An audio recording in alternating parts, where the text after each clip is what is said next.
Come on, damn it.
Good evening. Welcome. It's the After Hours show.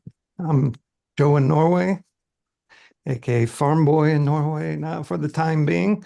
I'm joined by Ann Lee, a retired college professor and community member at the Daily Coast. She's a member of the National Council of Independent Scholars and is a contributor to the book, The Political Economy of Art, Making the Nation of Culture. Evening, Ann. Hey, Joe, how you doing? All right.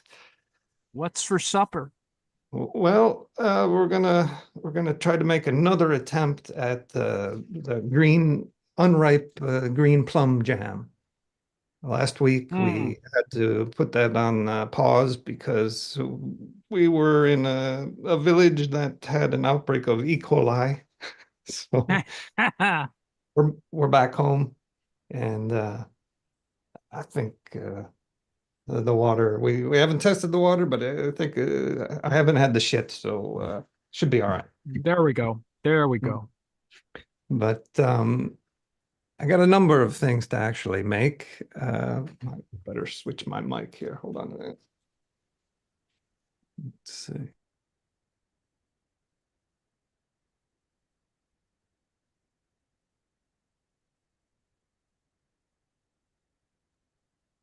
Okay, so we have these cute little plum jam. Ooh.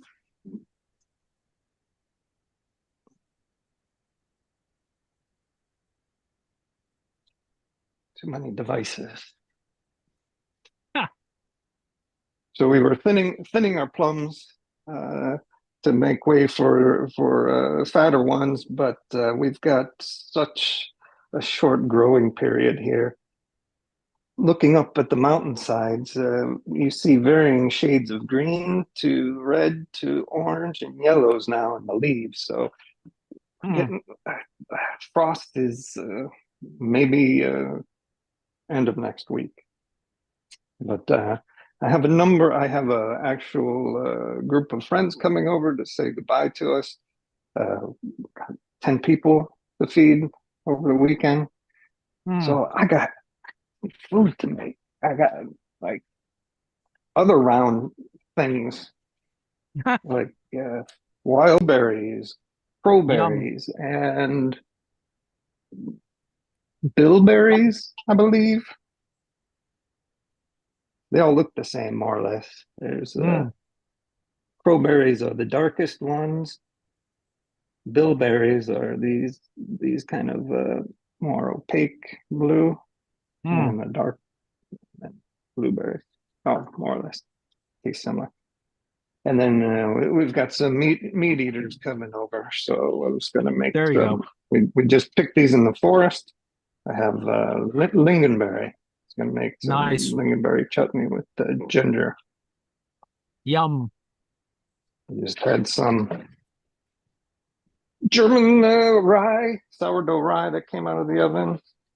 I believe, I have so many more round things to prepare. I've got hummus. I just stewed some chickpeas, so I got to turn this into hummus. Have to make penne. So I'm just going to be busy while you yammer. All righty. But before we get there, I had a couple things I wanted to talk to people about. Carry on. Namely, let's see, how's my share?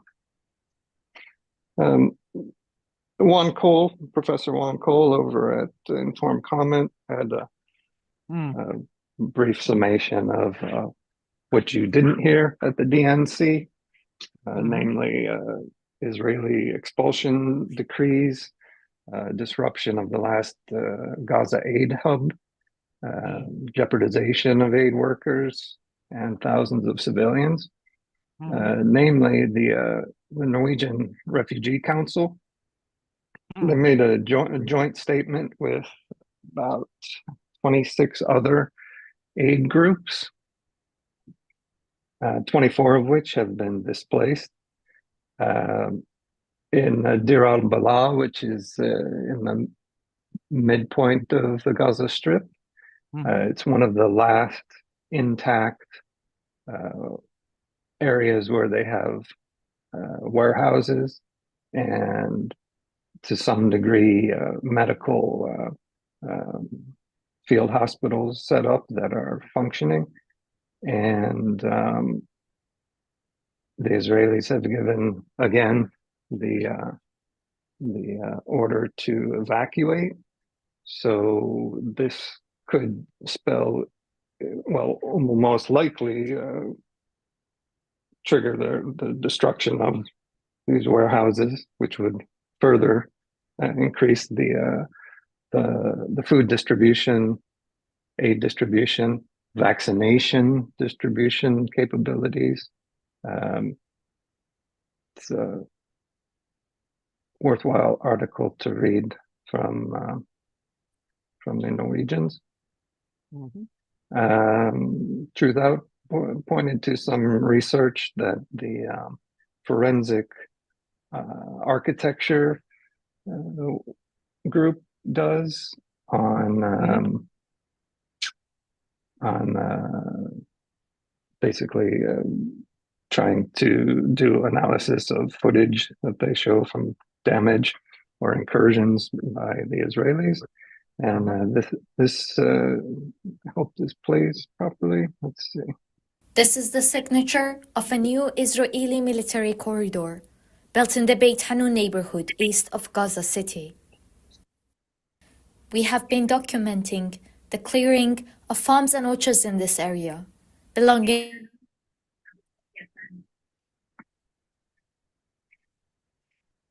in November 2023, during the initial Israeli ground invasion. The clearing extended hundreds of meters from the eastern perimeter of Gaza. Shortly thereafter, a new road was built by the Israeli military, providing direct access to Gaza City. The clearing of farms and orchards continued in an ad hoc manner. By 7th of May, the majority of Palestinian homes and farmlands within the first kilometer of the perimeter had been cleared. Satellite imagery from 11 days later shows that the Israeli military had attempted to widen the corridor. By 10th of June, the road appears within an approximately 900-meter wide corridor. This constitutes the second Israeli-built east-west passage through Gaza, after the so-called Netzarim corridor. Together they may be read as infrastructural indications of an intended permanent Israeli military presence in the northern parts of the occupied Gaza Strip. So they've already bisected the strip in half, and now they're bisecting the north in half again and taking out untold hectares of farmland, essentially ecocide. This is a permanent situation. These are not temporary structures. in place. You know, It's also you can awful. find more at Forensic Architecture. I'll post the links to these in the chat. Great, thank you. It's just And with awful. that, I'll commence to loads of cooking. Okie doke. Chicken. Well, it's been a very, very long week, but a joyful at one level. Democrats had their convention, not without some issues. Ilhan Omar tried to at least keep solidarity with the. There's a small resistance of delegates, uncommitted delegates who voted present or whatever abstentions in the original voting that was done virtually. So there is a small percentage, very small percentage of the total number of whatever it is, 34,000 delegates who resisted the the sort of coronation of Kamala Harris. Needless to say, there were a lot of sort of bits, as it were, sequences that it's been an interesting week, and I urge people to go look at the more complete recordings of the Democratic National Convention, because there's actually a lot more, despite the fact that they wouldn't allow allowing a Palestinian American person onto the stage to at least make a brief comment or speech. They did include Now, Anne, people who were hostage. Yes. Kamala did actually mention the Palestinian people in the passive, Yes. of course. Oh, yes. Yes, of course. It's going to be a sticking point. There are going to be issues. It's unfortunate. I'm surprised that Trump is not making more hay of that kind of internal dispute within the Democratic Party. But otherwise, the entire week was, there were protests. Some of them were not as well attended as one would think. There's a variety of folks, somewhere around 30 different groups. There weren't there were some injuries, but nothing serious, as I recall, in terms of the reporting. There were arrests, probably arrested 100 people in all on Toto for the entire week, which is not very much considering that it's a major city and you have a lot of protesters. Other than that, it was sort of interesting. They did what I'm hoping to see at some moment. I don't know what the story is. I was trying to hunt it down today and I couldn't find it.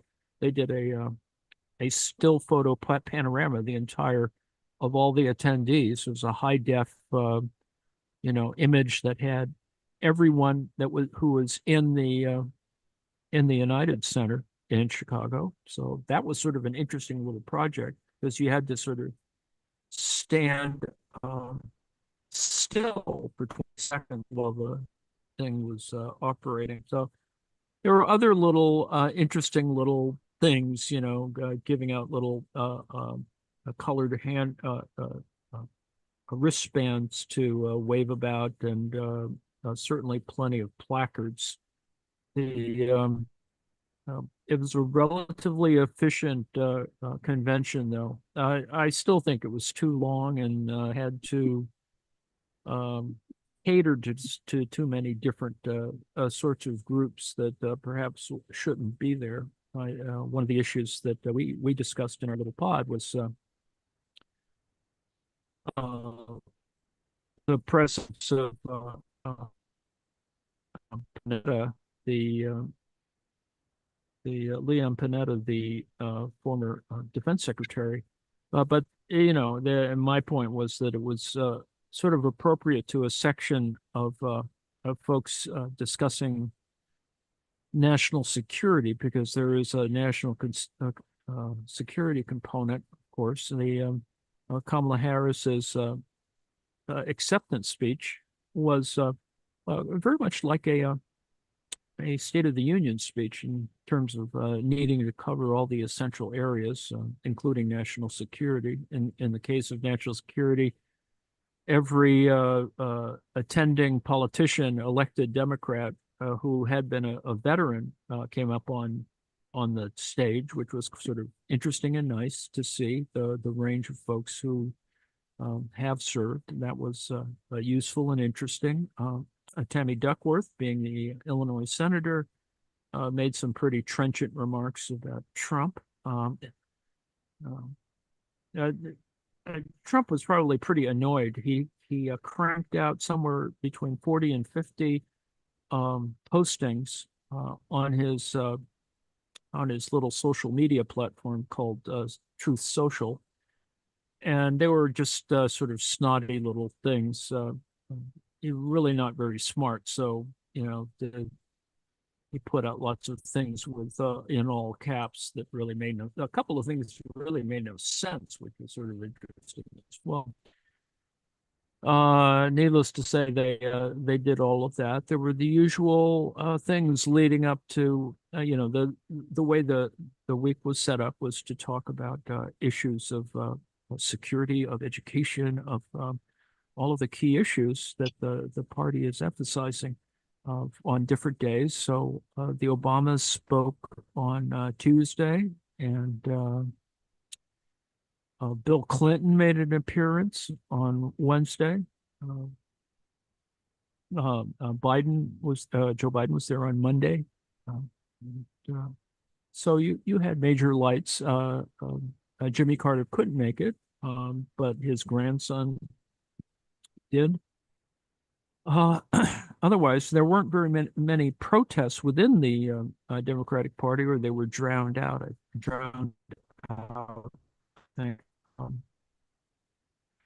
Otherwise, in the beginning of the week, the Monday, Tuesday, and Wednesday sessions went overtime. That is, in terms of the Eastern time period, they went past 11 o'clock, which is, of course, only 10 o'clock in the Midwest. So not quite so bad in that context. And of course, the West Coast would always be able to see the whole thing.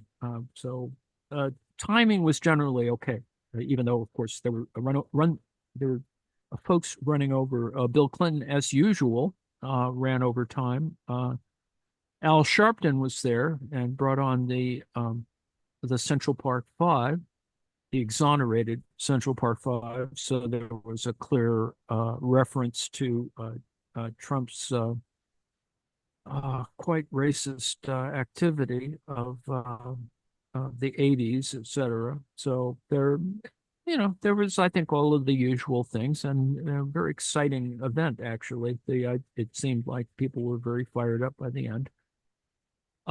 Even though, it was a sort of a fait accompli, since Biden withdrew and Kamala Harris turned out to be, as vice president, the candidate. I think it's good that the Democrats didn't, as some major lights in the party wanted to do, was to try and create a mini primary system within the whole deal. Having little town halls and a voting system. It's just. I suppose it would have been very different had Biden had Biden performed better in the debate with Trump. There's other activity relative to debates, etc. I would assert that. Well, we'll see whether Trump actually shows up to the debate on the 10th of September. Otherwise, there was the usual Trumpian distractions in the background going on during the convention. There's always, of course, echoes of earlier years, but there wasn't the obligatory "Happy Days Are Here Again." Not that many references to Roosevelt, FDR, and so that was interesting as well. pretty clear that there was a through line relative to the issues of the racism and sexism of Donald Trump. The other thing was, of course, that the vice presidential candidate, Tim Walz, is a spelled W-A-L-Z. The governor of Minnesota is actually a very, people got to know him a little better. They brought his the high school team from Mankato West. His as it were, he was defensive coordinator on the Mankato West High School state championship football team, and needless to say, lots of old guys who kept on. Some of whom kept their had kept their jersey, so you had this very strange group of slightly overweight males sort of being excited, and there was much excitement in the sense that the framing for Tim Walz is Coach Walz, so there's this middle America heartland sort of a thing that is also there in terms of the ticket. It's just fascinating, and the and they seem to get along really well, Kamala and Tim Walz and Harris. A lot better than, as I think there was sort of this undercurrent in the Republican case where J.D. Vance has been discovered doing all kinds of making all kinds of strange pronouncements that I think that sort of a lack of self-awareness on the GOP's part to vet all of the things that he sort of yacked about. His aside from his particular critical comments of Trump himself by J.D. Vance, I think in the weeks since I've seen that, since we've done this, a picture from I think it's probably a Yale party of J.D. Vance in drag. It was sort of interesting to see that. That's been floating around the internet.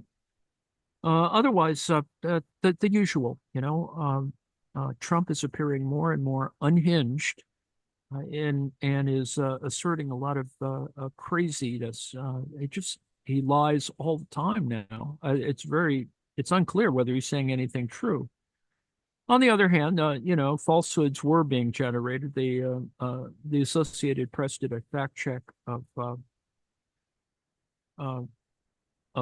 Kamala Harris and the Democrats.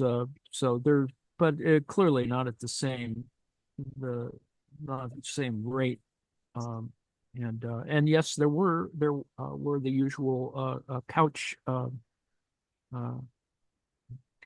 jokes for J.D. Vance, and a variety of folks joked about it who you wouldn't expect to be joking about it, which was sort of more interesting on that score. And I could sound much more excited about it, but there's a lot of things impinging. I think everyone is still convinced that the polls have generally shifted, and for example, what is it? 5 of the 7 swing states are now polling towards Kamala Harris, so that's a good thing at this moment. Even though, as we know, the history of polling has not been very good in the last couple of elections relative to being able to predict the kind of margin of victory. So one needs to take everything with sort of a grain of salt. But that shift is actually important. Trump got very nervous, and I think his own unhinged stuff came out during the convention. As people were talking more about it, but it is going to be a close election regardless, I think, and we'll see many kinds of issues that arise. For example, today, RFK Jr., Robert F. Kennedy Jr., decided to withdraw from the Arizona ballot. That's essentially the actual technical thing he did today. The other thing that he did, and it shows how bollocksed up the communication is, he did endorse Trump, but not after actually offering to sort of endorse the Democrats, Harris and Walz. So there were leaks from a variety of sides, but RFK Jr. made a speech of quite strange and bleary. He has a manner of speaking that is somewhat problematic. There's, whatever. But he did manage to at least state his endorsement of Trump, but he does remain on the ballot in certain states. I think I made a bunch of very strange comments related to who should, how people particularly in the swing states, should vote. It was just interesting that he and the Trump campaign, sort of chose to coordinate slightly. Trump made a bunch of sort of oblique statements to that RFK Jr. may be on this stage with him today. And it's very soon now, actually. It is. There is a lot of flailing about. Let's just say that there is a desperation, and I think you can see this in the multiple postings on Truth Social. The fact that actually Trump has posted a few things on Twitter, but I think he's holding fire until we're 74 days away, so that's the kind of thing that's going on. People planning for a variety of things after Biden went on vacation after he did his little speech on Monday. He's, I think, in California. He's in Santa Barbara, actually, taking a vacation. So hopefully there'll be some photos of that floating around. The Democrats went back to D.C. That is, Harris got back on Air Force Two and went back to D.C. There's, I think, something coming up. There's going to be a joint press conference or some sort of set down with that will be, and I'm not sure, it hasn't been fully described, with Harris and Walz together. I think that's a good idea, and I'm looking forward to that. Partially because there's this whining about that they haven't been interviewed more intimately by press, and some of it's just idiocy, and has all the usual contingencies built around that. Needless to say, not much following in terms of other matters. The lawsuits continue rolling forward for Trump's prosecutions. Now that one or two have been sort of sidelined.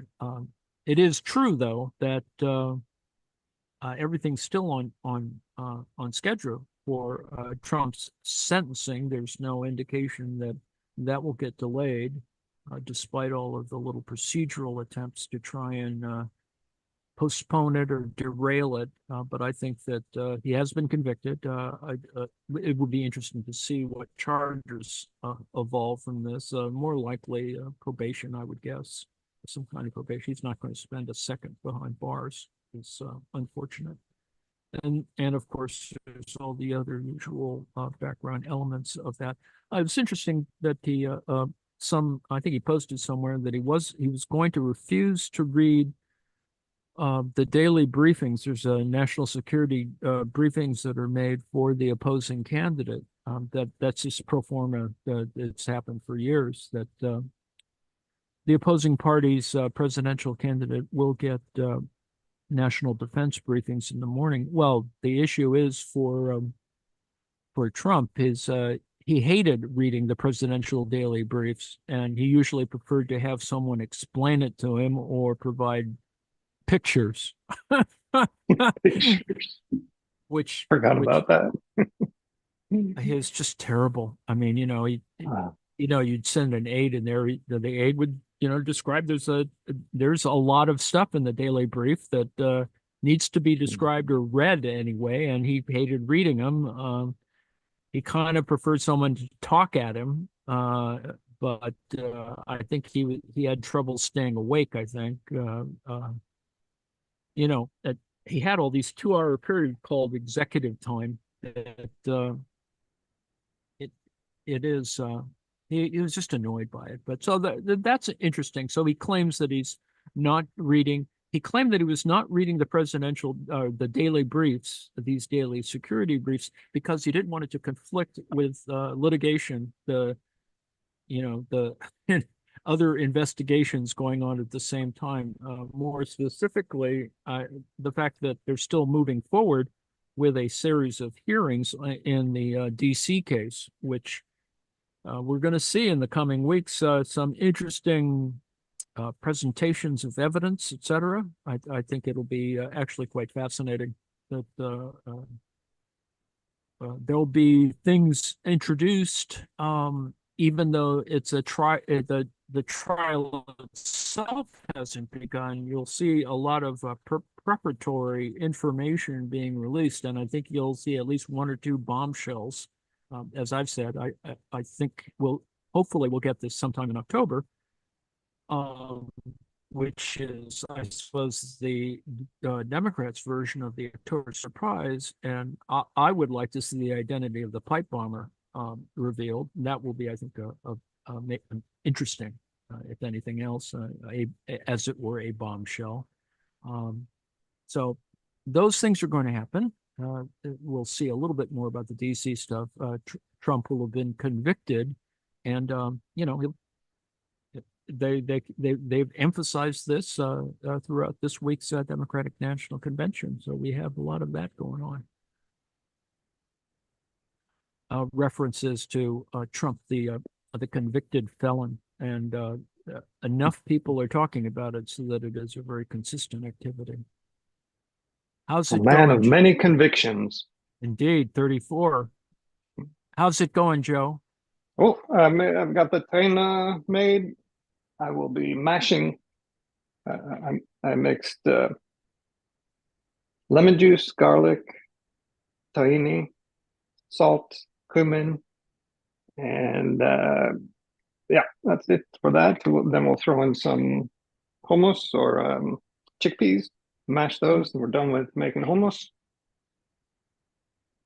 Waiting for the plums to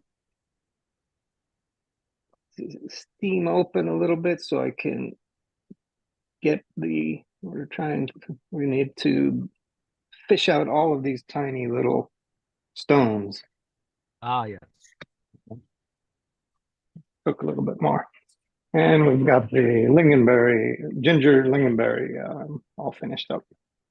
Yum, yum, yum, yum. All righty. Let me speak for a bit about Ukraine. Globally speaking, there hasn't been a lot of major other things going on. I mean, things have been going on. It's just that it's just fascinating that the mainstream media is commenting on GOP objections to the Olympics because the French were simply being French. I mean, they had drag performers in the opening sequences. It was actually quite beautiful. If you have a chance to watch the closing ceremony, it actually it's got that French Cirque du Soleil kind of thing going on, and it was quite good actually, from a performance piece sort of thing. You say it has that certain je ne sais quoi. Je ne sais quoi, Cirque du Soleil. It had rolling human sculpture stuff things, and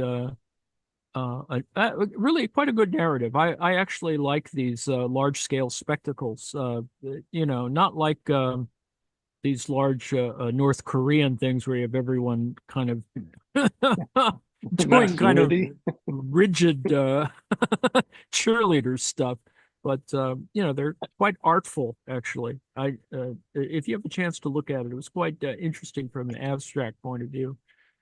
And with due respect, the next Olympics in LA is going to have to do a lot better. I mean, I think there's going to be a lot of, well, there'll be money to spend, certainly. It's going to be interesting. I do like these events. They're quite, I mean, a lot of fireworks get fired off, but I actually did like the French approach to the Olympics by using all of its famous architecture and sort of combining interesting fireworks displays within the context of the architecture itself. I thought some of those were quite good. Choreography things were a little weird, and there were a couple things that I suppose were problematic simply because it was raining in the case of some of the activity. But otherwise, and of course, as I mentioned last week, very problematic to try to do open water swimming in the Seine when the water was bad. So no fatalities. No, there weren't fatalities. People got ill. I think consuming Seine River Seine water. So that was interesting. Just because it's still fallen over in the sense that it was a way to talk about GOP sort of failures in the culture war. Scott Jennings, one of the two token Republican toadies on the CNN panels, made some stupid joke last night about that there were just so much red, white, and blue at the Democratic National Convention closing ceremonies that and American flags usually you guys are burning them, which is totally bizarre. I think one flag did get burned this week. I'm not sure it was an American flag, but I think it did.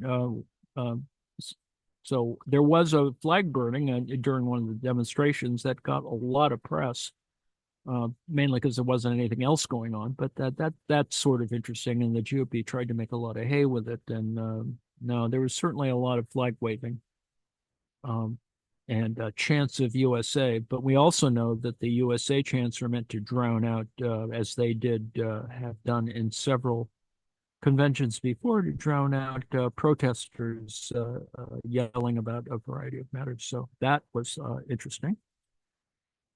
Anyway, Ukraine, been a busy week. The Kursk Oblast, the province of Kursk, is still occupied, not at a great percentage. I think they hold about 20%, maybe, of the Ukrainians hold 20% of the Russian Kursk Oblast. They've taken another city. They've taken prisoners. I think there's some people estimate there's several thousand prisoners. I'm not sure whether it's that many, but they have taken more Russian prisoners since the last time I talked about it. They are consolidating gains. The Russians are moving very slowly to sort of counter that. There's clearly not an air campaign to try and they can't quite work that out. I think what both sides are doing is allowing the ground game, the ground combat, to sort of churn through a little bit, and for a while, mainly because they're not well organized. And meanwhile, the Ukrainians decided to attack another Russian air base. They took out maybe 4 or 5 fighter bombers. And the bomb damage estimate is not very clear, but considering that they blew up a couple of hangars with planes in them, I think there's going to be some a reckoning of the figures. But that was pretty good. It's fairly close in. And the Russians got a little taste of. They claim that the 30 or so drones launched at Moscow were all shot down. They may have all gotten shot down. There's not enough evidence that says one thing or the other, but it is interesting that the Ukrainians decided they do a little splash, as it were, now that there's something going on there. There was, of course, combat pretty much along the entire line of combat all the way to the south. The Russians continue to evacuate civilians from Kursk. They're up to, they're supposed to be evacuating 150,000 civilians. And rather than move them to someplace within Russia, they're moving them to one of the occupied oblasts, the ones that they seized when they started the war. They're doing that for a variety of reasons. By putting people who are technically Russians into these areas to try and colonize them, which is what they've been continuing to do.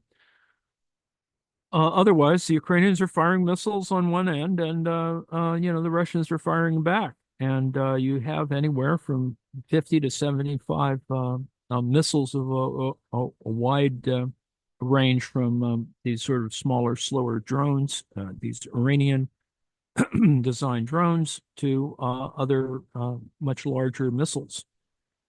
It is an electronic warfare sort of deal.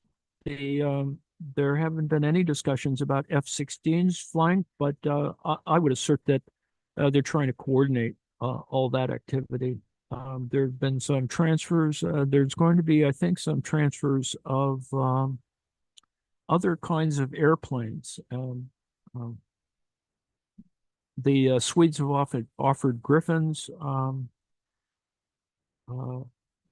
I think a couple of Eurofighters are being transferred. So it's the same old business, that equipment that is going to be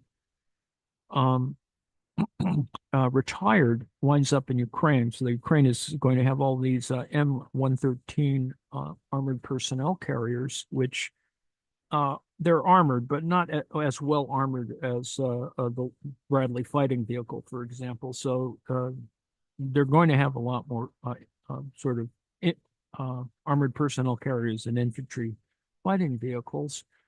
Let's see. There's things are just going the same way. Much discussion about the potential for Russians being sort of caught and encircled because the grouping of Ukrainian brigades going into Kursk are fairly advanced and well trained. I think at least one air assault unit, one a striker brigade, which uses a sort of more modern, as it were, or more up to date type of vehicle. They move faster. They use those mine resistant vehicles, and one element of it. It is a sort of an experiment in that particular case. Otherwise, the same stuff's happened. Drones are falling into. There's 4 days. It may still be a smoldering.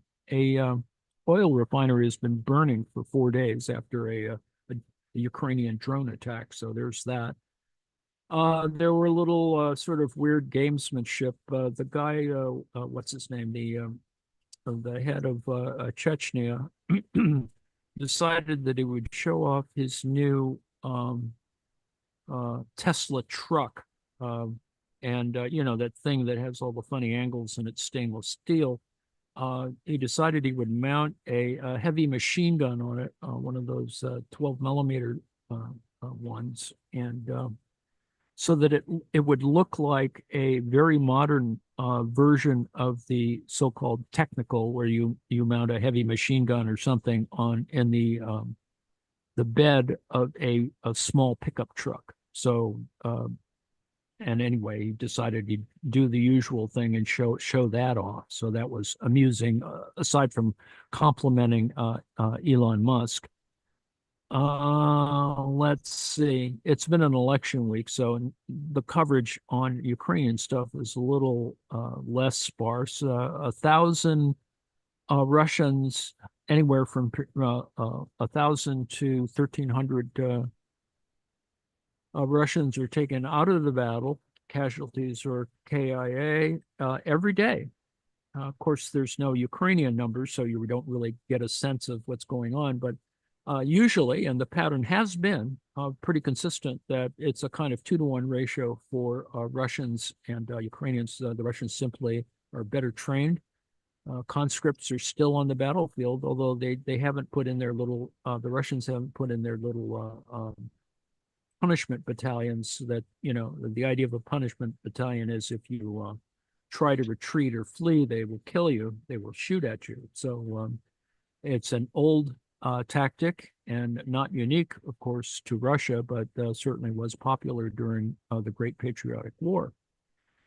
Let's see, what else? Minor sabotage going on in both ways.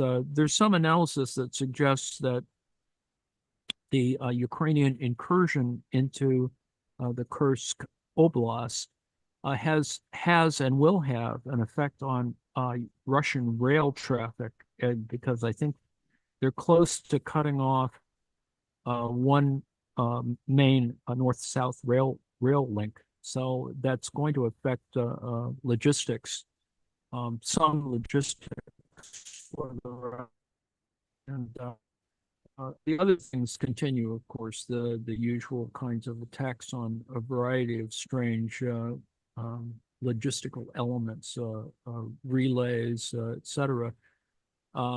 Someone was commenting that they're not deploying, even though they moved them to the front. There's a tranche of T-62 and T-55, very old Russian tanks. They have a lot of them, and so they've been. There's suggestions. There've been people looking at rail traffic have seen it. Those are being moved towards the front, but there's been no. They've been not deployed in any way. So there's that. The overall strategic analysis is that both sides cannot win a convincing victory, and so that's one set of analysis, and that it would be better to try and assert a kind of some sort of ceasefire. The Ukrainians don't want a ceasefire, and the terms of their ceasefire is essentially, the Russians have to leave, and of course, invading Russia and taking portions of a province are, I think, the Ukrainians' way of trying to negotiate to provide a means by which they could say, well, we might stay here in Kursk, for example. I mentioned last week that one of the objectives, but it hasn't been clear that that's really the case. But I'm sure that it's still possible. They're not that far away. It's about 10 kilometers from the Kursk nuclear plant. And so that would be a prize of a really important strategic prize to take that. But I was going to ask, was there any other strategic value in that region besides as a bargaining chip? The big one would be the nuclear. I mean, if they see a couple of airfields, that would be a good thing. Kursk itself, what they did was, in terms of where they are now, there's the Stem River or Siem River. They've knocked out every bridge across this one major river, so that it's kind of hemmed in various Russian groups. So there's a kind of a salient being created, a secondary salient created within Kursk that is sort of gumming up the works, and the Russians are kind of in bad shape on that score. No, they've taken a slightly larger city than the other one they took last week, so that's slightly better. But it's unclear whether they have enough troops to hold the territory. That's the bigger issue, and there's no counteroffensive yet. Oh, there's slight counteroffensives, but there's small unit stuff from the Russians, but they haven't done anything major. I think they're just waiting to see whether how far the Ukrainians can get. But as I said, there's not a lot of air support going in. I mean, there are drones, there's plenty of drones, but nothing like helicopters or sort of air assaults. On the other hand, the Russians are still flinging glide bombs. I think they're they're launching what several hundred every week. So there's stuff in the air and things are blowing up, but not a lot of that. Although there haven't been that many attacks on civilian stuff since they, hit a couple of hospitals and stuff a couple of weeks ago on the Ukrainian side. Clearly war crimes. So let's see what else is happening. Not much on this end, as you can see. Pain in the ass to do the unripened fruit, getting all stone those fruit. Fish these Cups little of the- critters out of here. Oh, there's one. While you're doing that, let's talk a little bit about because Professor John has been moving, there won't be a Twilight Zone tonight. We may have some replacement in there. There's some suggestions of a variety of John Hayes perhaps might show his pictures of Chicago. He was actually in Chicago for the demonstrations this past week. It'd be nice to see on the ground stuff, and I hope hopefully he'll share that in an hour or so or a half hour or so. Yes, I am organizing those in the best way I possibly can as we speak. Excellent. So that's coming up to substitute for Twilight Zone. I think we're going to have our regular showing. This would be episode 14 of The Prisoner. Oh, Don't Forsake Me, Oh My Darling episode. So we're up to episode sort of 14. Might be 13 actually. We're going to get to the end and in a proper production order. And so this is going to go on for a couple more weeks, and I'm not quite sure what we're going to move on to. I may have my own little project to do to parallel, not at the same time, of course, John's presentations on Columbo et al. John is going to be doing Star Trek, so in a week or so, we're going to, we'll going to be watching Star Trek, which will be very exciting. What I was thinking of doing, and it's unclear that I'm going to actually do this or not, but since they've been showing it in reruns on cable, the complete seasonal sets of the, I think, was it 8-year or 7 or 8-year run of the two sort of connected series, and I like them because they have a sort of flowing narrative with this almost the same cast, and that is Mary McDonnell and Kira Sedgwick in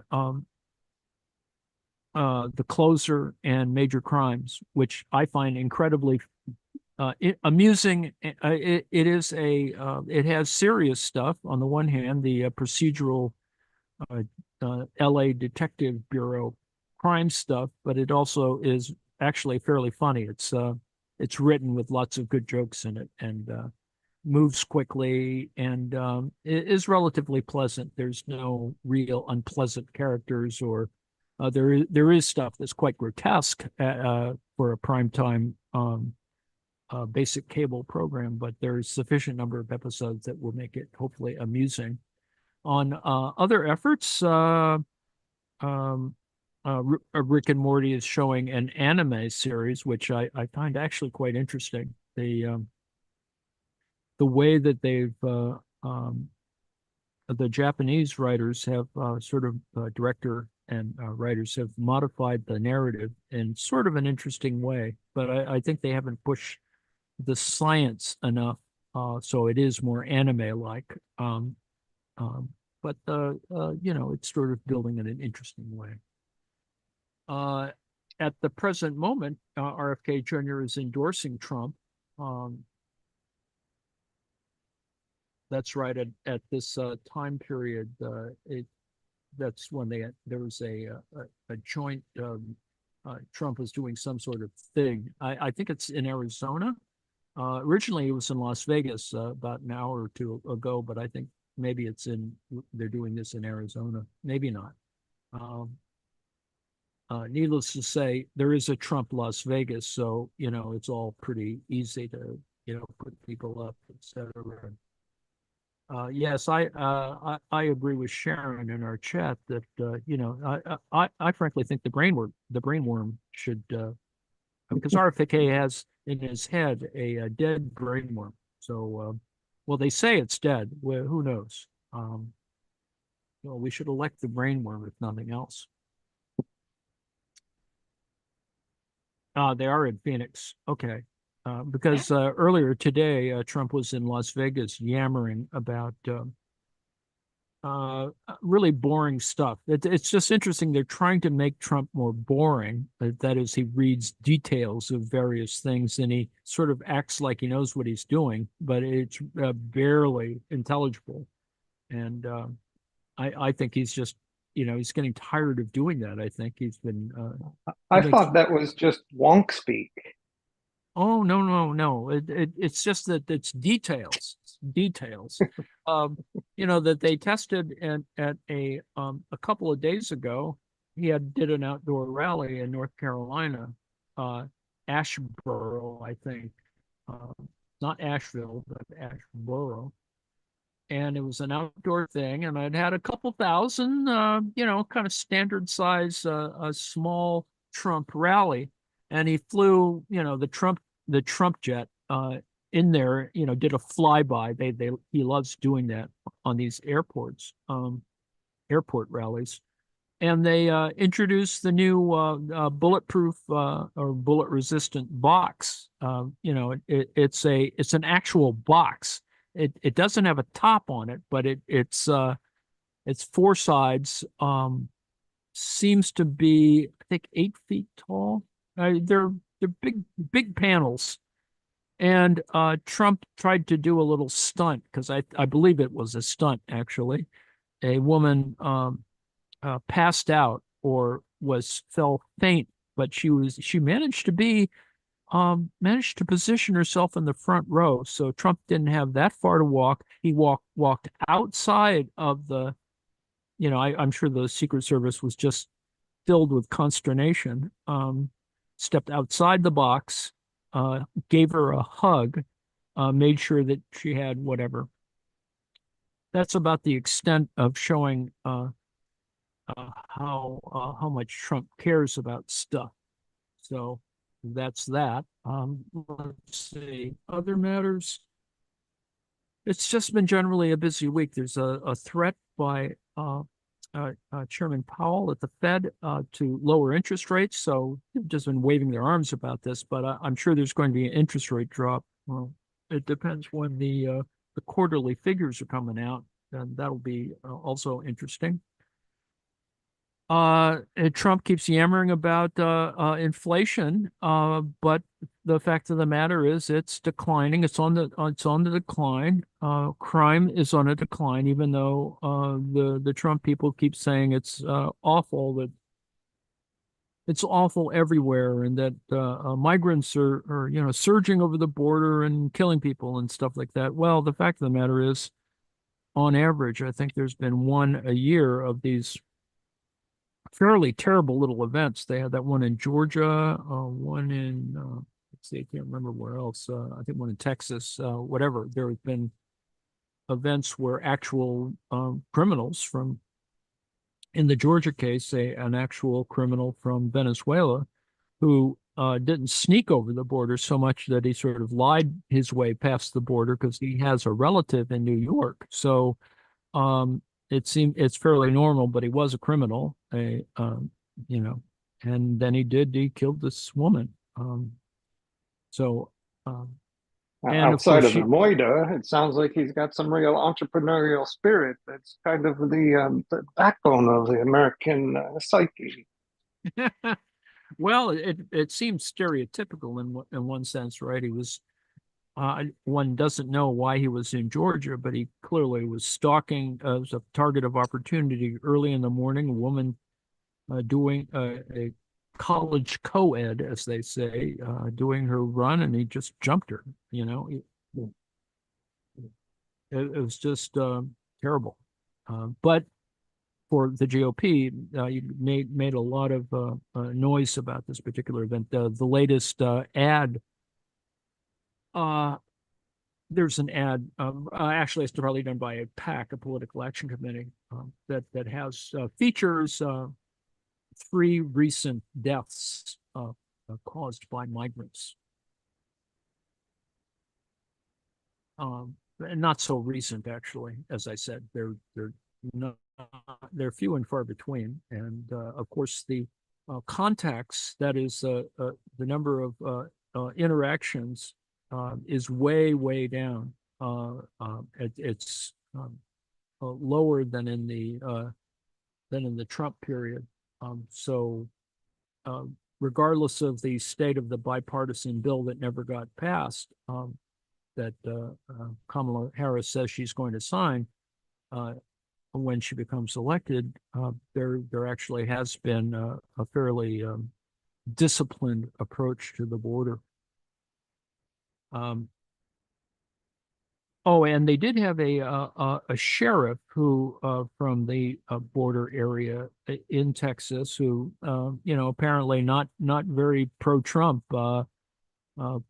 making comments about and he did a speech at the convention, among all the other people who made little speeches of one kind or another.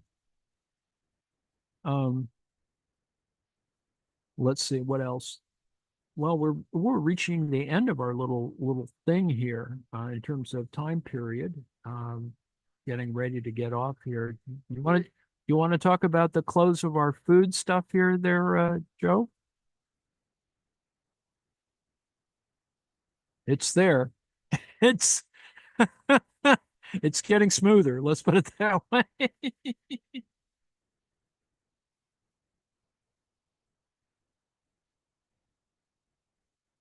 Ta-da. Probably get to revisit it later. Putting a little lemon in there to tarten it up. Oh, I suppose it would help if I was on mic, huh? Oh, indeed. Pantomime. I'll just keep pantomime stirring liquid. this until we get to the gel point. Looks like I fished out all the seeds. At the end, we'll squeeze a bit of lemon in there, tablespoon, not a tablespoon, and then jar it up. We've cooked down the tip de bat, we call it, which is lingonberry here. Nice. I made some hummus, and I have a forest berry galette to make next. Oh, yum. We'll just keep going, and I'm sweating up a storm. I are Nice hungry. and warm, finally. Hungry. Well, it's about time to get ready to go.